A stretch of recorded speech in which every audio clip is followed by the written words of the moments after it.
dözümlü xalqım. Baba, bizim Rusiyada günümüz belədir. Baba, baxın, milləti qırıldılar, batırdılar bu da. Ay canab Azərbaycanlılarımız, Rusiya harclamayın. Bu qarın altında 1999-cu adamam, patentə gəlib durmuşam. Gözəl mən xalqım. Bu qardaş da Şəmkirdəndir, bu da tanış olduq. Adı Anardı, Allah canını sağ eləsin. Qoşulmuşuq. Əşə, siz hardansınız? Siz də Fərqanədən olarsınız. Fərqanə? Niyə Özbək? Hacı? Salam aleyküm. Afik kardeşim. Afik qardaşım da budadır. Afik qardaş. Salam de bir.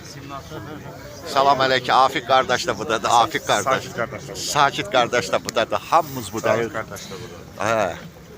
Bu qarda tufanda qalmışıq belə. Bu nə deyilən şeydə? Sürü deyə sürü. Əfqan sən verirsən abi, özünüzü bilir. Sürü.